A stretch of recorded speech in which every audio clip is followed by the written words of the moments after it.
Obsidian Entertainment is a developer of plenty of amazing RPGs. My favorite one is still Fallout New Vegas, and I think Alpha Protocol, while being incredibly janky and buggy, is highly underrated. Their upcoming game Avowed takes place in the same universe as their Pillars of Eternity series. Unlike Pillars of Eternity, which is more of an isometric RPG, Avowed is a first-person RPG like Elder Scrolls, and it does look fun gameplay-wise as someone who loves to play Elder Scrolls. The anti-woke crowds pointed out that this game has pronouns, and that's an immediate turnoff for most of them. Plenty of people don't like that, including Elon Musk of all people. If you think the pronouns matter to you, I won't argue. It's your opinion. It's your money. You have the choice not to buy. You do whatever you like. I wanted so badly to make him mad with my game, and I cannot believe it actually happened.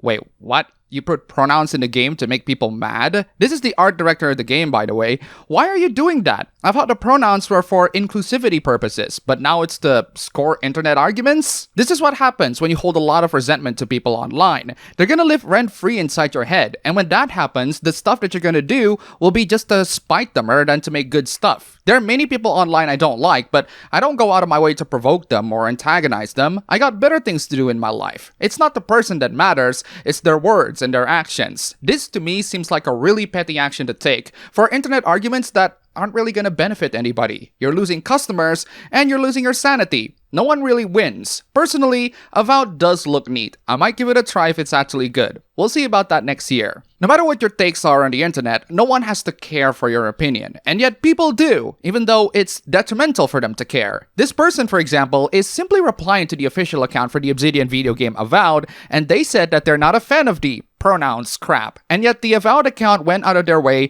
to block that account. Is that opinion dumb? Debatably, you can argue about it however you like, but regardless of your stance on it, blocking this person is not a good thing to do. It just makes you feel spineless and unable to take a stance on this supposedly important issue of inclusivity. Yes, Twitter X changed how the block button works, but you're still able to see if a person blocked you, and being blocked to a lot of these people can mean a badge of honor. It doesn't discourage them from their viewpoint, it only reinforces them to have that viewpoint and validates it. Personally, if I'm the social media manager for Avowed, I'll ignore this comment and move on with my life. But unfortunately, most social media managers don't know how to manage their notifications so that only the people they follow can get the notification privilege. What I'm saying is, it's better to ignore and not listen than actively blocking people. Unfortunately, some game developers do take the dumb comments that gamers made to heart. Game devs really need to call out gamers more often.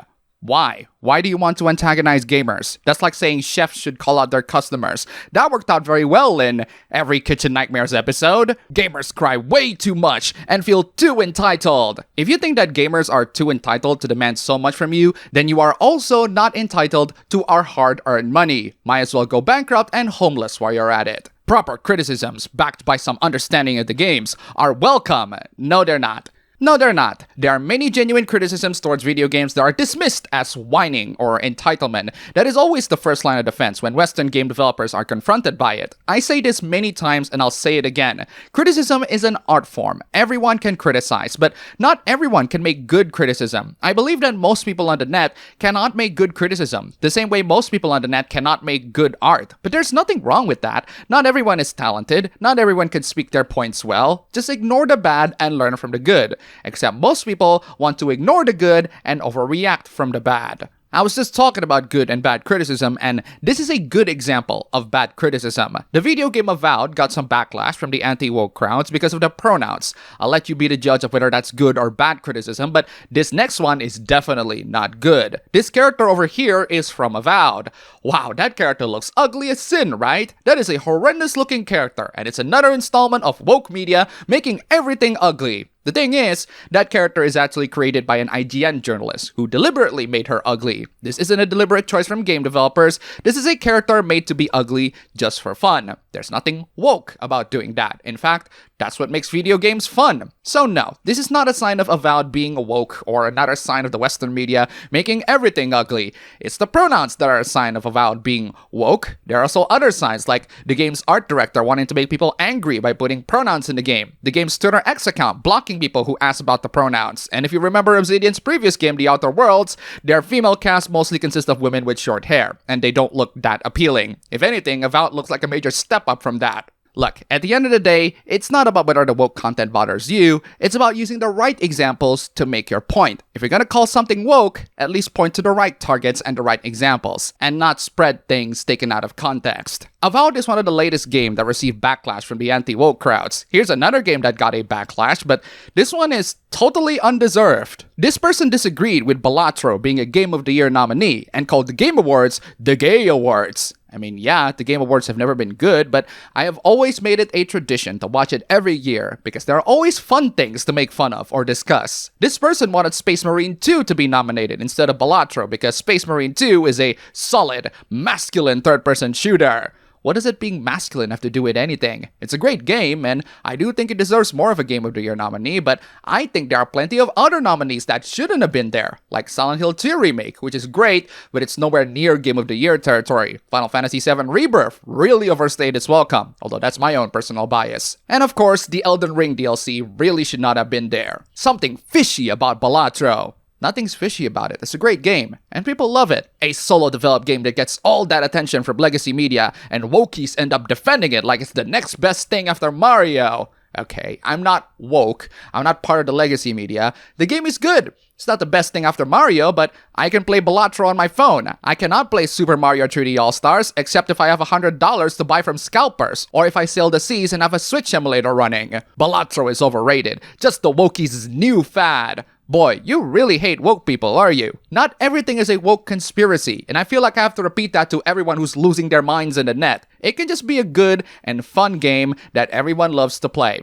That's more than enough, right? Being anti-woke is one thing, but this is one of those hooplas that asks the question how far you will go to own the woke. Elon Musk continues to baffle the minds of everyone. Too many game studios that are owned by massive corporations. XAI is gonna start an AI game studio to make games great again.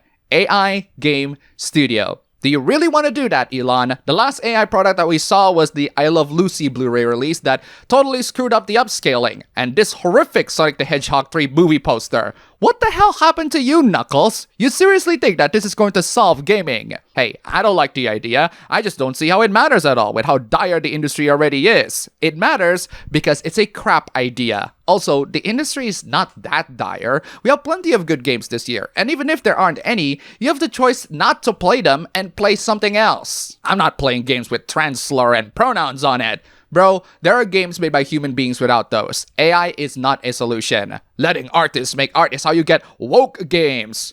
What? Are you saying that most artists are woke? Activists, artists, they cross over more than you might think. So you are saying that most artists are woke. Everyone has ways to express themselves artistically. Just because they express themselves through art doesn't mean they are woke. You're seeing enemies everywhere that you forget who your allies are. Your allies are human beings that make great art, not robots that make trash like this. In the context of culture war, I will always focus on the ideas and not the person, and there are lots of horrible ideas even outside of gaming.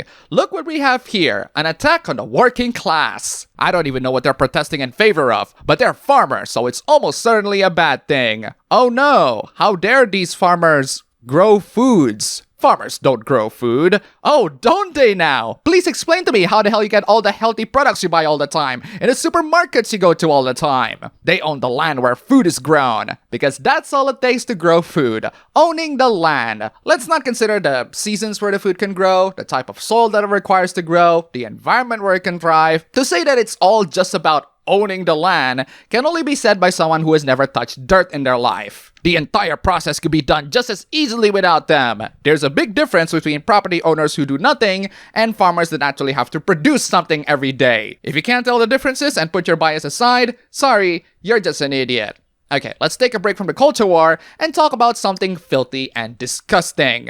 We all made fun of streamers before, most of them because they're entitled to the audience's money. Some of them because they have absolutely disgusting rooms. I don't know who this person is, but she has one hell of a nasty room. This is apparently her work room. To say that it is messy is quite an understatement. She exposed it during the broadcast, and oh my, what an expose it is. The one thing that really struck me in this room was the number of cigarettes. She's smoking really crazy in this room. I'm Indonesian. I don't smoke, but most of the guys that I know smoke. We're actually one of the top countries that smoke the most. But even I never see someone smoke this much, and she's a woman. And of course, you have the really messy back. Trash piles everywhere, bags of absolute garbage. I personally would have thrown them out because they got all sorts of mold and bacteria depending on what you throw in them. It's just an all-around mess that I am astonished that someone can genuinely live like this. I mean, my house isn't the cleanest in the world, but I still have standards than this. On the plus side, she has a Yamaha AGO3 audio interface and what looks like a Rode NT1A with a pop filter. Also, a separate numpad to accompany the 10 keyless keyboard?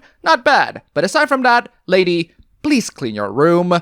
And that's all for the video today. Thank you all so much for watching. If you made it to the end, here's a cat. And also huge thanks to all these wonderful sponsors. You are all fantastic. If you want to see your name among these legends, then check out the links below, just $1. And you have supported this channel a lot. Seriously, thank you so much for watching. Don't forget to check out my ABB Show stream channel, link below. Go subscribe. And I'll see you all next time.